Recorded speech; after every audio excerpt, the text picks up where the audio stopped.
간음하지 말라.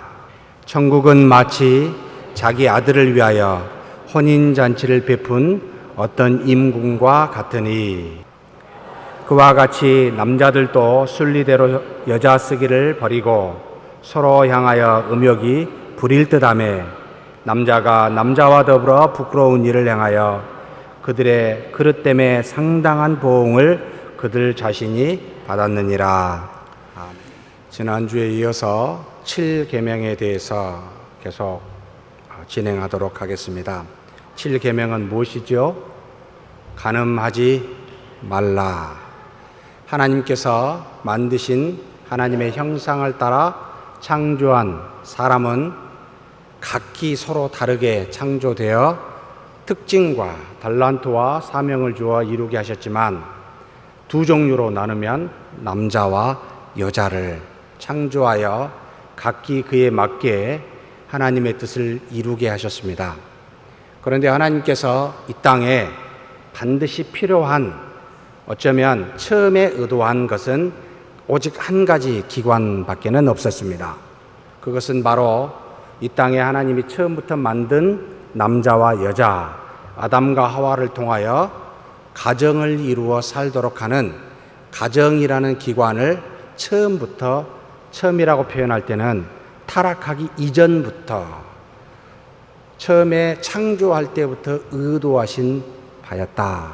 그런데 우리가 하나님의 말씀에 불순종하여 타락하기에 두 번째 기관을 허락하셨습니다. 그것은 곧 눈에 보이지 않는 교회라고 할 때는 하나님의 나라, 눈에 보이는 교회라고 할 때는 지금 이 땅에서 있는 우리의 교회 곧 하나님의 나라라는 이 두 번째 기관.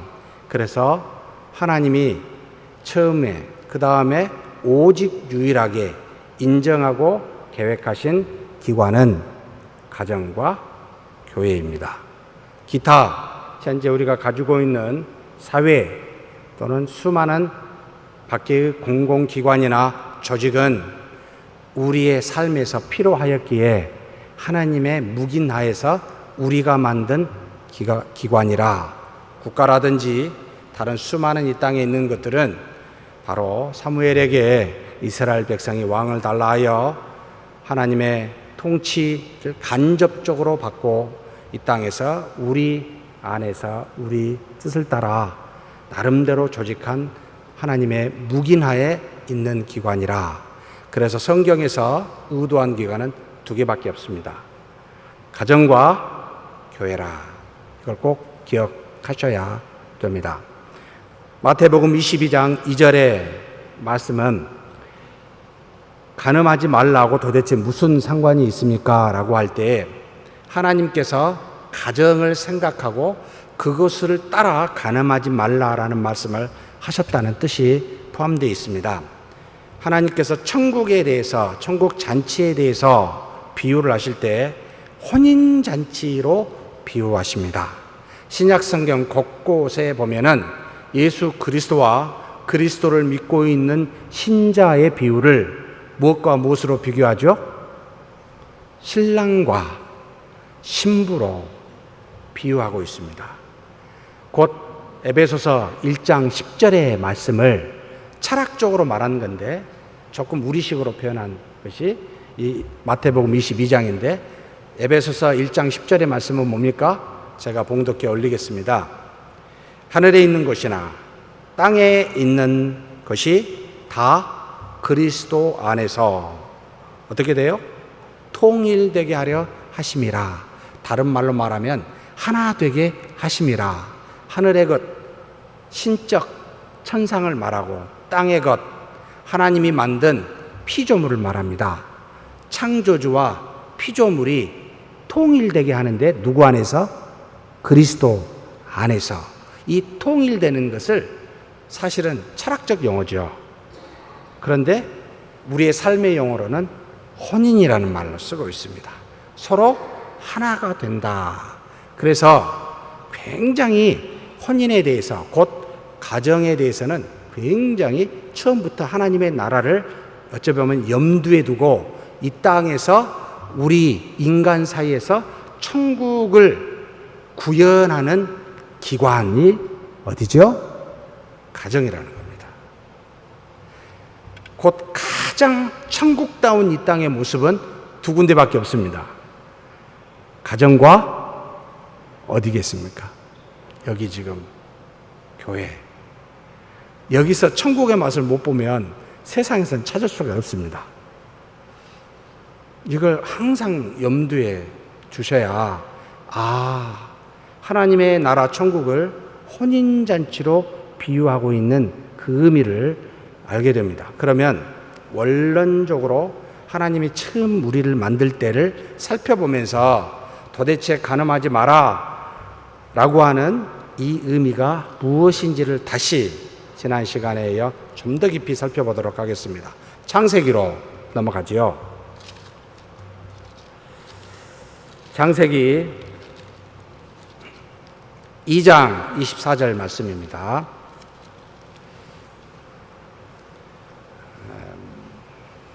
화면에 빨리 못할 것 같으면 그냥 읽겠습니다. 죄송합니다. 제가 주지 못해서 못 올리게 됐습니다. 창세기 2장 24절입니다. 한번 다 같이 봉독하시겠습니다. 이러므로 남자가 부모를 떠나 그의 아내와 합하여 둘이 한 몸을 이룰지로다. 여기서 굉장히 중요한 용어가 3개가 나왔습니다. 자, 첫 번째는 남자가 부모를 떠나라는 용어 하나하고, 두 번째는 그의 아내와 합하여라고 하는 두 번째, 세 번째는 둘이 한 몸을 이룰지로다. 이 3가지가 나와 있습니다. 자, 부모를 떠난다라는 것은 무슨 의미겠습니까? 자녀였지요. 부모 밑에 있었지요. 한 가정을 이루고 있었습니다.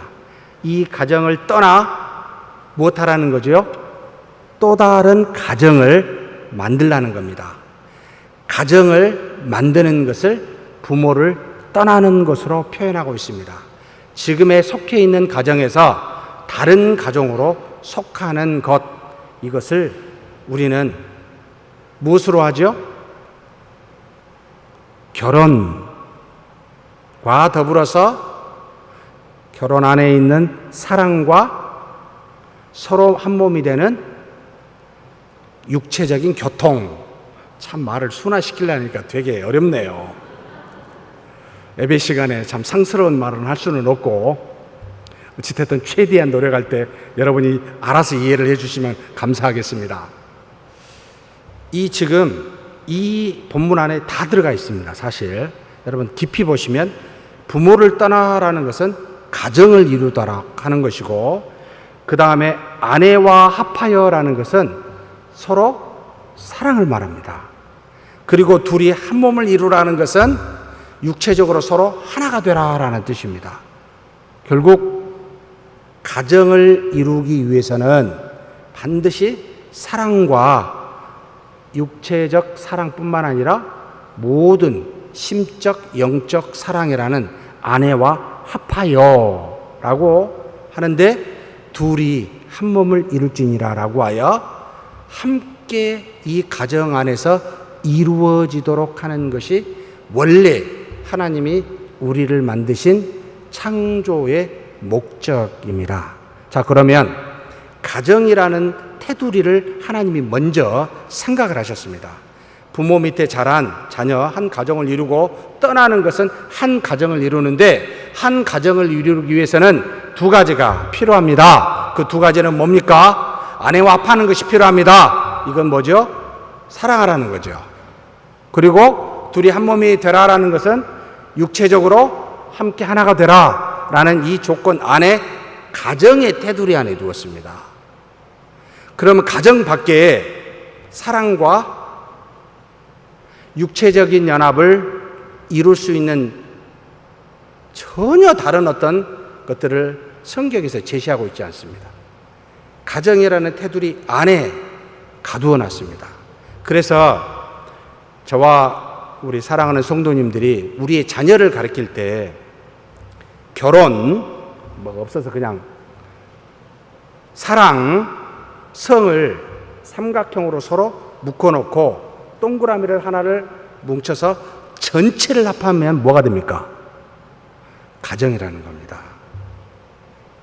이 개념을 가지고 아이들한테 가르쳐야 되는데 지금 우리의 자녀들은 이 세 개가 다 따로따로 놉니다. 혹시 그런 이야기 많이 들어보셨죠? 결혼의 상대하고 연애의 상대는 같아야 됩니까? 달라야 됩니까? 우리는 같아야 된다. 쟤들은 같지 않아도 같지 않은 게 더 좋다. 연애는 연애 재밌게 해야 되고 가정은 또 가정대로 해야 되고 그리고 사랑과 성이라는 문제도 떨어뜨려 놨습니다.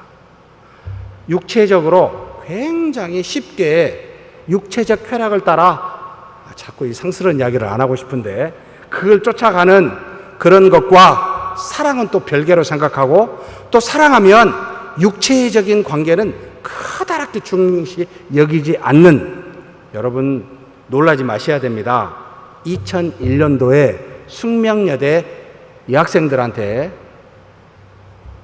결혼하기 전에 사랑하면 혼전 관계를 가능합니까? 라고 설문지를 했을 때 찬성이 몇 % 나왔을까요? 제가 최근 여론조사를 봐본 적이 없어가지고 제가 2001년도인가 2년도 때 여론조사를 본 게 있습니다. 몇 %일까요? 예? 우리 어르신들은 지금 상상이 안 갈 겁니다. 80%입니다. 사랑 없이도 혼전관계 가능하다. 15%입니다. 절대 안 된다. 5%입니다. 아마 그 5%는 제 생각에는 크리스천이라고 믿고 있습니다. 참 그렇게 생각하는 제가 바보 같기도 하지만 그렇게 믿고 싶어요. 그럼 남자한테 물으면은요? 몇 % 나오겠어요? 보나 마나죠. 80%보다는 당연히 넘을 겁니다. 정말 심각할 정도로 성과 사랑이라는 개념에서 성의 개념은 별 중요하지 않게 되어 있는 게 지금의 현실입니다. 몇 년 전에요? 15년 전입니다. 16년 전. 지금은 얼마나 될까 싶어요, 정말. 그래서 제가 한 번씩 이야기하죠. 우리 자녀들 믿으라 믿지 마라. 나도 못 믿겠는데 자녀를 믿는다는 것은 정말 말도 안 되는 이야기겠죠. 절대 믿지 마십시오. 저도 수시로 전화합니다. 물론 감시하는 척 하면서 전화하진 않습니다. 잘 있냐? 별일 없냐? 그러면서 어디 있냐? 이렇게 한 번씩 묻습니다. 여러분, 왜 이런 일이 일어났습니까? 이 세 가지가 해체되어 버렸습니다. 가정이라는 것 안에 성경에서 결혼과 사랑과 성이라는 것을 그 가정 안에, 테두리 안에 두었는데 지금의 세대는 세 가지를 전부 해체시켜 놨습니다. 결혼은 누구랑 해야 됩니까? 물으면 반드시 1, 2 조건이 뭔지 아세요? 결혼 안 시켜보셨어요, 자녀들? 지금 1위의 조건이 우리 자녀들이 결혼 대상자 1위 뭐라 하죠? 믿음? 참 우리는 정말 순수합니다. 순수가 아니고 순진하다고 생각을 해야 됩니다. 1위가 뭐죠? 80% 이상입니다. 능력이라는 말로 쓰고 있습니다. 돈 많이 버는 능력을 말합니다. 다른 능력 말고요. 부모가 돈이 많든 너가 돈이 많든 돈을 많이 벌 만한 능력이 있느냐? 이게 1위입니다. 두 번째가 뭐죠? 네? 성품? 참 순진하죠, 우리는. 그래, 이제 두 번째 정도는 나오겠지. 그들의 용어로 사랑이라는 단어를 써놨는데 이 사랑은 성품이 아니에요. 어떻게든 좋은 사람이어야 된다고 생각할지 모르지만 눈에 뿅 가야 된다는 뜻이에요. 좀 이따 다루겠습니다만 그게 얼마나 허망한지 모릅니다. 그 다음에 성품 이야기하고 그 다음에 믿음 이야기하고 이렇습니다. 정말 심각합니다. 교회의 영향력보다 사회의 조류의 영향력이 훨씬 더 많이 미치고 있기 때문에 지금 이와 같이 창세기 2장 24절의 말씀을 가르치면 참 구태의연하다, 아이고 참 고리타분하다 이렇게 생각하게 되어 있는 게 지금의 세대입니다. 그렇다면 우리가 무기를 가져야 되잖아요. 어떻게 애들을 설득해야 되는가? 먼저 로맨틱 사랑을 산산조각내야 돼요. 로맨틱 사랑이 너무 중시해 여기고 있습니다. 여러분, 학적으로 로맨틱 사랑은 19세기 후반부터, 중후반부터 생겼습니다. 그 이전에는 결혼의 조건 중에 사랑의 조건이 전 인류에 들어서 한 번도 일을 해본 적이 없습니다. 성경을 한번 봐보십시오. 결혼의 조건 중에 사랑하면 해라 없습니다. 우리 부모 세대만 해도 저희 어머니가 결혼식 날 우리 아버지 봤다고. 근데 너무 잘생겨서 좋았다고. 여기 어르신들 혹시 그러시지 않았습니까? 결혼식 날 아내나 남편을 보신 분 안 계십니까? 무슨 얼어 죽을 사랑입니까? 만나서 결혼해서 사랑한다 이런 것이 훨씬 더 역사적으로 성경을 떠나서도 우리 인류 역사에 있어 왔습니다. 그런데 왜 로맨틱 러브라는 이 사랑이 전체 인류의 19세기 중반부터 나오냐면 세 가지 측면에서입니다. 여성이 서구에서 인권이 증가되고 남녀 평등의 구조가 사회적으로 이루어지기 시작하면서 그 남자의 또는 여자의 지위, 배경, 학력보다 서로의 남녀 간의 관계성이 중시되는 시대로 바꿔지기 시작할 때부터입니다. 두 번째 이유는 물질 문명의 발달에서 찾습니다. 더 이상 옛날처럼 결혼은 혼자 버는 것보다 같이 벌고 혼자 일하는 것보다 같이 일을 해야 생존할 수 있다라고 하는 그 시대가 넘어서 물질 문명이 되기 때문에 더 이상 결혼은 생존의 수단이 되지 아니하고 관계의 수단으로 보면서 남녀 간의 관계를 중시 여겨지는 사랑의 시대가 싹트기 시작합니다. 전 인류적으로요. 세 번째는 성의 개방에서 나옵니다. 히피 문화 19세기 1900년도 초중반에 유럽과 미국을 힘쓸었습니다. 한마디로 세상의 수많은 젊은이들의 문화가 굉장히 드러나면서 성과 마약이라는 이 두 가지가 굉장히 젊은이들 문화 속에 들어가면서 성적인 관계 쾌락은 더 이상 옛날처럼 금기시되거나 중요시되는 것이 아니라 얼마든지 삶에서 즐겁게 즐길 수 있는 하나의 재미, 게임처럼 재미거리가 되어버린 게 이 성관계가 그때부터 개방되기 시작을 합니다. 이 세 가지 문제가 있어 오면서 남자와 여자 사이의 관계성 중요한데 그게 뭔고? 로맨틱 러브라는 이 개념이 서서히 예술과 문학과 개인에게서 나타나기 시작했던 게 19세기 중반부터입니다. 그 이전에는 찾아보기 어렵습니다. 성경에도 없고요. 성경에서 지극히 사랑하여 7년 동안 일했던 한 사람이 있었습니다. 누구죠? 예? 야곱 아닙니까? 라헬을 사랑해서 제가 찾아볼 수 있는 유일한 러브 스토리입니다. 다른 어디에도 없어요. 뭐 좀 별 관심이 없어요. 성경은 사실. 그래서 지금 젊은이들에게 너희들이 로맨틱 러브를 가지고 결혼한다고? 그게 결혼에 굉장히 중요한 요소라고? 위험천만하다는 것을 가르쳐줘야 됩니다. 어떻게 해요?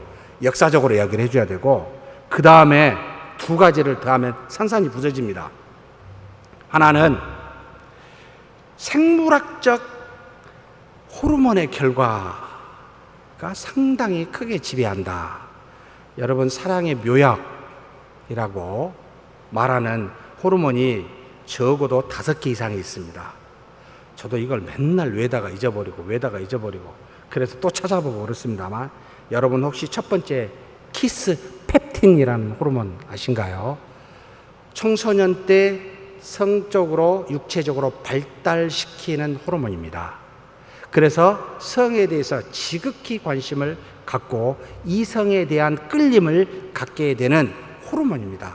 우리 인체를 성인으로서 발달시키기 위하여 준 하나님이 만들어주신 호르몬인데, 이게 도가 지나치면 상당히 부작용이 나타납니다.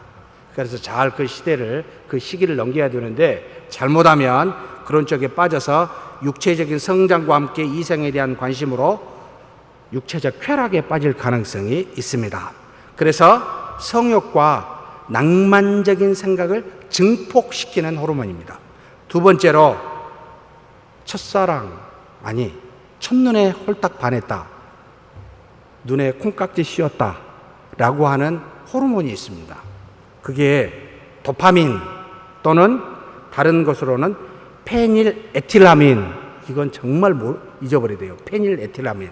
도파민은 좀 알겠는데, 첫눈에 빠지게 해서 그 사람의 이성적으로 끌리게 하는 호르몬입니다. 그런데 이게 작게는 6개월에서 많게는 1년 반까지 이 호르몬이 갑니다. 이게 시간이 지나면 어떻게 돼요? 없어져 버립니다. 그러면 그 다음에는 눈꺼풀이 어떻게 될까요? 없어져요. 그래서 이제 제대로 보여요. 전에는 안 보였는데, 전에는 진짜 예쁘다고만 생각을 했는데 이제는 슬슬 보입니다. 호르몬. 그래서 간혹 제 큰딸한테 둘째 딸도 만나면 최소한 사람은 1년 이상 사귀어 봐야 된다, 이 말은 그 사람을 알아라 하지만 나는 뜻으로 말한 게 아니고요, 너 자신을 알아라는 거예요. 너 분명히 호르몬으로 좋아해가지고 빠질 수 있으니까 네 스스로가 좀 지나면 장점이 사라지고 단점이 보일 때가 있다.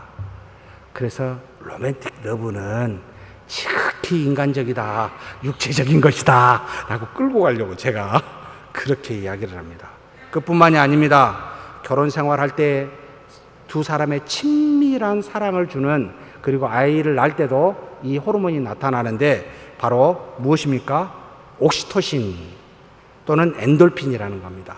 사람의 잉태하여 아이를 낳을 때 고통이 심한데 하나님께서 이것을 경감시켜주기 위하여 이 옥시토신과 엔돌핀을 주어서 남녀 간의 친밀한 정서적 감정을 느끼도록, 그래서 아이를 낳을 때 이 엄마가 그 아이를 보면 왜 사랑하는지 아십니까? 이 옥시토신 때문에 깊은 정서적 교통이 이루어집니다. 평생 동안 아이에 대한 사랑을 갖게 됩니다.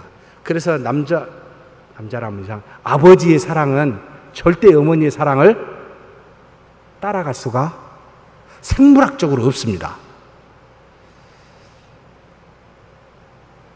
참 별로 안 좋아요. 이게 저도 생각을 해보면 꽤 손해본 것 같고, 맨날 우리 애한테 어렸을 때입니다. 엄마가 좋냐 아빠가 좋냐 그러면 제 눈치를 봐요. 속이 확 상해요. 바로 아빠가 좋아야 된단 말이 나와야 되는데, 제가 지금 눈치를 보고 엄마를 좋아할 수밖에 없습니다.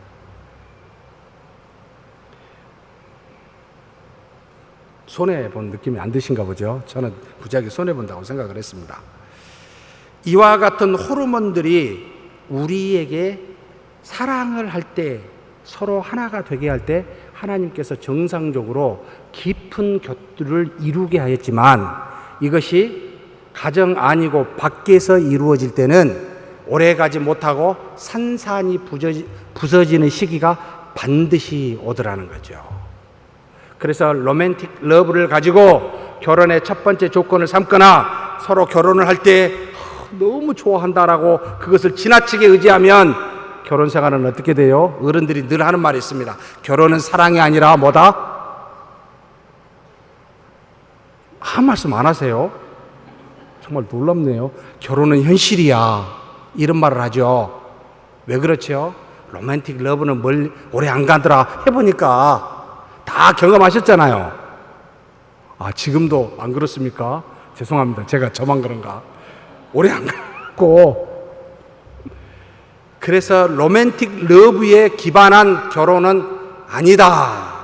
처음부터 성경은 그렇게 말해서 바로 창세기 2장 24절에 부모를 떠나 가정을 이루기 위한 것이 첫 번째 하나님의 목적이요. 그 목적을 이루기 위해서 서로 간에 인격적 사랑을 하도록 아내와 합하게 하셨고 더 친밀하도록 둘이 한 몸을 이루게 하여 바로 그 가정을 사랑으로 구현하도록 가게 하셨다. 그런데 이것을 이루기 위해서 우리는 뭘 해야 됩니까? 가정을 이루려면 결혼을 해야 됩니다. 이 결혼에 대한 내용은 바로 창세기 2장 18절입니다. 같이 한번 읽겠습니다.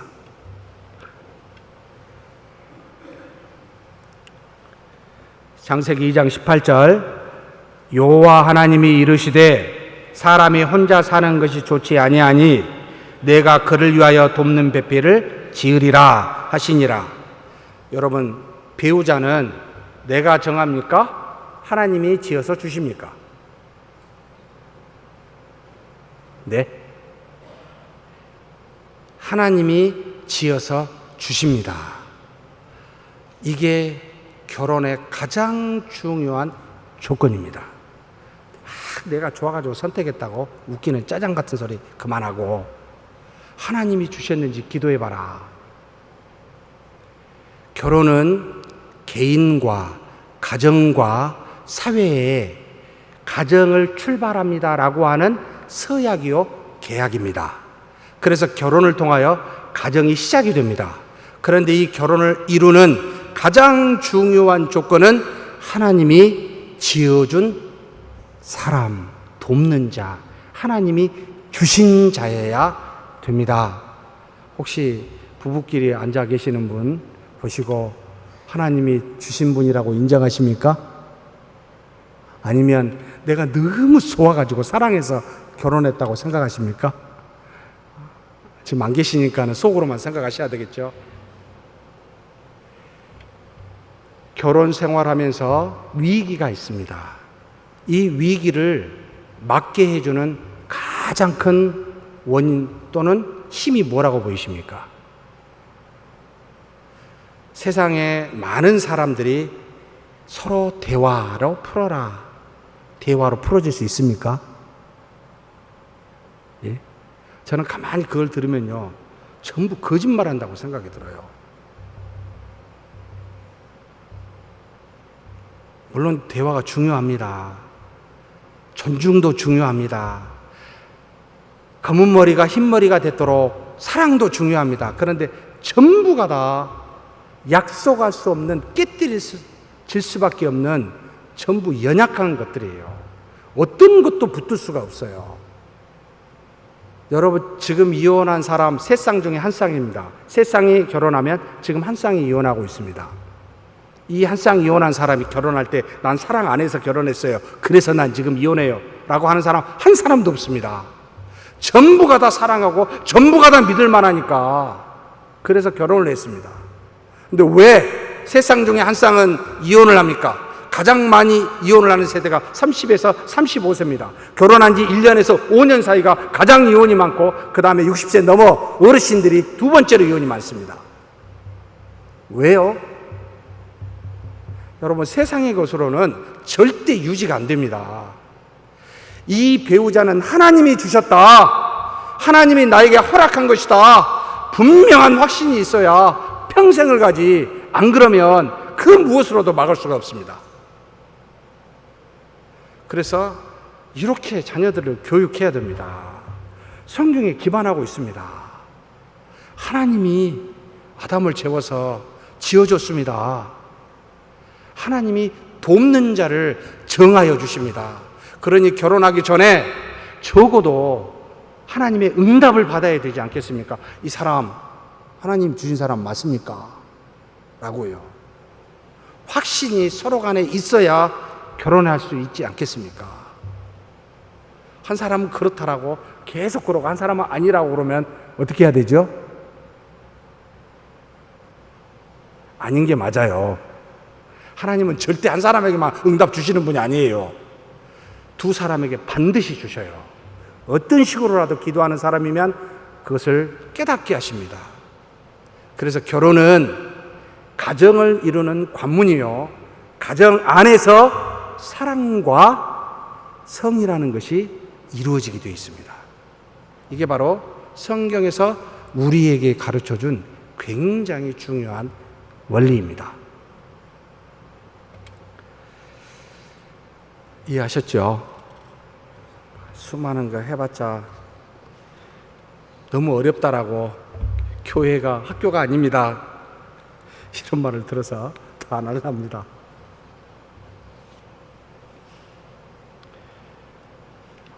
로맨틱 러브는 어떤 유명한 심리학자입니다. 미국의 심리학자인데 이름이요, 한번 나중에 찾아보십시오. 2008년에 헬렌 피셔라는 사람이 강의를 한 적이 있습니다. 이분은 의사이기도 하고 굉장히 법률가이기도 하면서 꽤 유명한 분이, 한번 여러분 인터넷에 뒤져보면 나올 겁니다. 뭐라고 표현하고 있냐면 이 로맨틱 러브는 중독이라고 표현을 합니다. 성적 충동을 말하는 중독이라는 말이 아닙니다. 물론 성도 들어갑니다. 사랑은 번식을 위한 기본적인 욕구다라고 나옵니다. 혹시 이 말에 동의하시나요? 저는 전적으로 동의를 합니다. 하나님께서 우리에게 기본적으로 가정을 준 것은, 제가 지난 시간에 뭐라고 그랬죠? 목적이 두 가지라고 그랬습니다. 첫째는 뭐죠? 하나님의 형상을, 육체를 준 것은 남녀로 그 영광을 드러내라는 것. 두 번째는 하나님이 사랑이듯이 이 땅에서 사랑을 구현하라는 것. 그래서 가정을 이루어 사랑을 구현하는데, 가정의 열매로, 사랑의 열매로 뭘 줍니까? 자녀를 줍니다. 이와 같이 끊임없이 사랑이 기본적으로 가정에서 이어가도록 하신 게 하나님의 뜻이었습니다. 그런데 인류 역사 안에서 우리가 쭉 진행해 보면서 대체적으로, 이 크리스천의 내용은 아닙니다,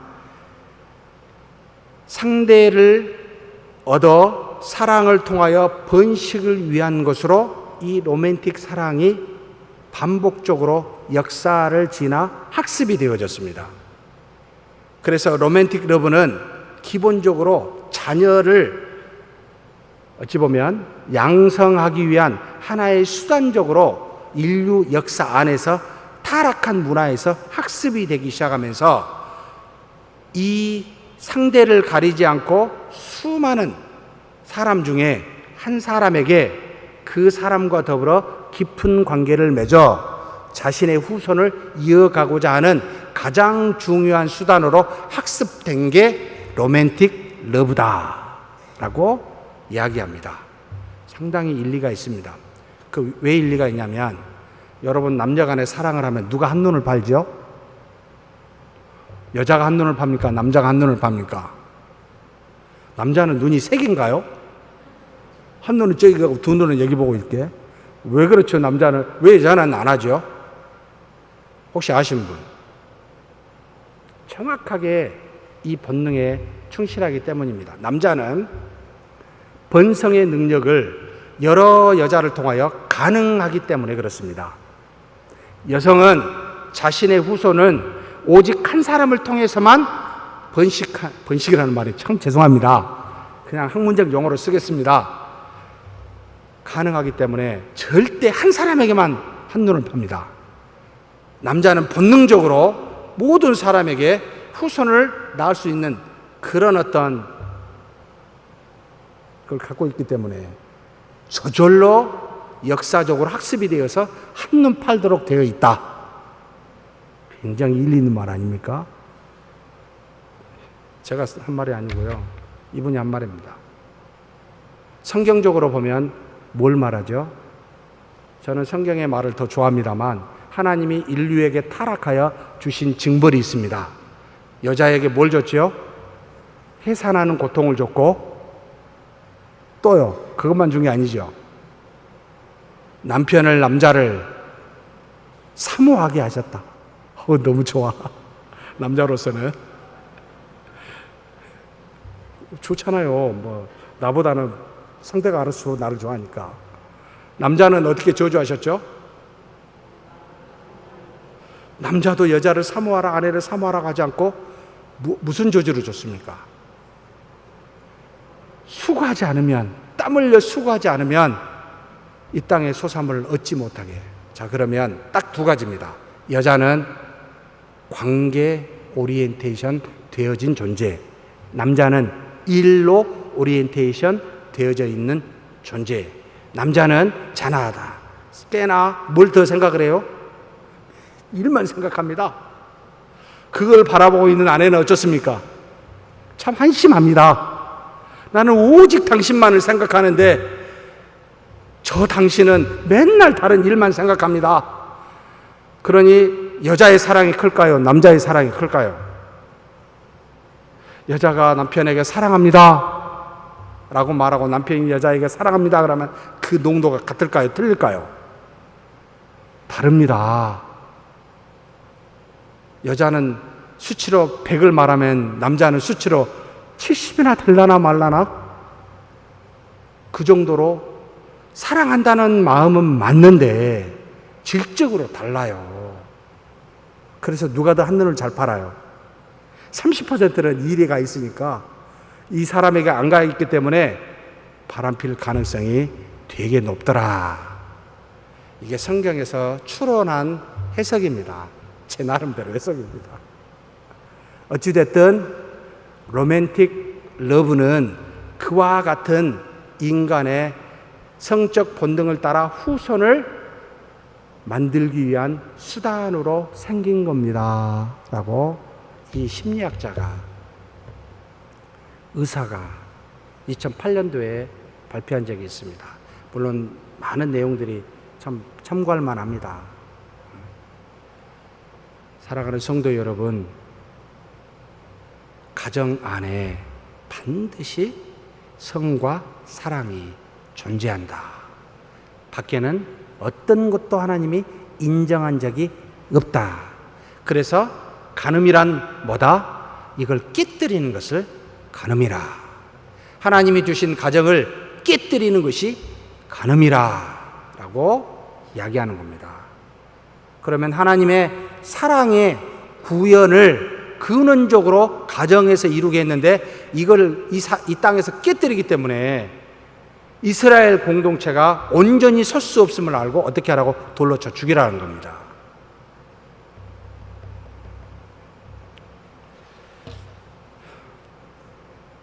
동성애는 그만하십시다. 시간이 너무 돼서.